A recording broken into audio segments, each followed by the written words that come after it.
कहते हैं मोहब्बत इंसानों तक ही सीमित नहीं होती। कभी कभी कोई ऐसी ताकत भी आपसे प्यार कर बैठती है जिसे देख पाना नामुमकिन होता है।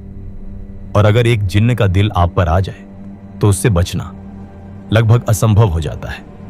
यह कहानी है आयशा की, एक बेहद खूबसूरत लड़की जिसकी मुस्कान किसी का भी दिल जीत ले। आयशा अपनी दुनिया में खुश थी, अपने काम में व्यस्त, अपने सपनों में खोई हुई। उसे बिल्कुल अंदाजा नहीं था कि कोई उसे हर पल देख रहा है। कुछ दिनों से आयशा को अजीब सा महसूस होने लगा था, जैसे कोई उसके आसपास हो, कोई उसे छुप कर देख रहा हो। रात के सन्नाटे में जब सब सो जाते, उसके कमरे में हल्की सी हवा चलती और उसके कानों में एक धीमी आवाज गूंजती, आयशा। वह डर जाती, लेकिन हर बार खुद को समझा लेती कि यह सिर्फ उसका वहम है। एक रात आयशा आईने के सामने खड़ी होकर तैयार हो रही थी। अचानक उसे लगा जैसे आईने में कुछ बदला है। उसने ध्यान से देखा, उसका प्रतिबिंब तो वही था, लेकिन उसके पीछे एक काली परछाई खड़ी थी। आयशा ने तुरंत पीछे मुड़कर देखा, लेकिन वहां कोई नहीं था। उस रात के बाद अजीब घटनाएं बढ़ने लगी। लाइट्स अपने आप झिलमिलाने लगी, दरवाजे खुद ब खुद खुलने लगे और चीजें अपनी जगह से हिलने लगी। असल में वह कोई वहम नहीं था, वह एक जिन्न था जो बहुत समय से आयशा को देख रहा था। धीरे धीरे वह आयशा से मोहब्बत करने लगा, लेकिन यह मोहब्बत सामान्य नहीं थी, यह एक जुनून था। वह आयशा को किसी और के साथ नहीं देख सकता था, वह उसे सिर्फ अपना बनाना चाहता था। एक रात आयशा गहरी नींद में सो रही थी।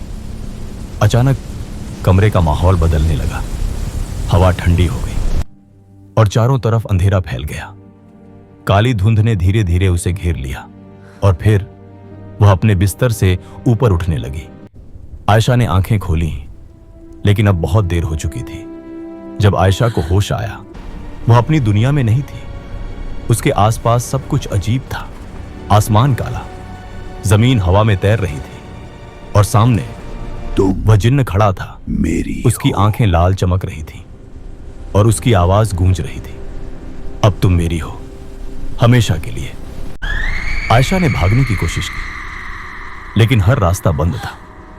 उसकी आवाज भी उसी तक लौट आती, जैसे वह एक कैद में हो। जिन्न धीरे धीरे उसके करीब आया। मैंने तुम्हें चुना है और अब तुम कभी इस दुनिया से बाहर नहीं जा सकती। आयशा की आंखों में डर साफ दिख रहा था। आयशा चीखती रही, मदद के लिए पुकारती रही, लेकिन उस अंधेरी दुनिया में उसकी आवाज सुनने वाला कोई नहीं था। और फिर अंधेरा उसे पूरी तरह निगल गया।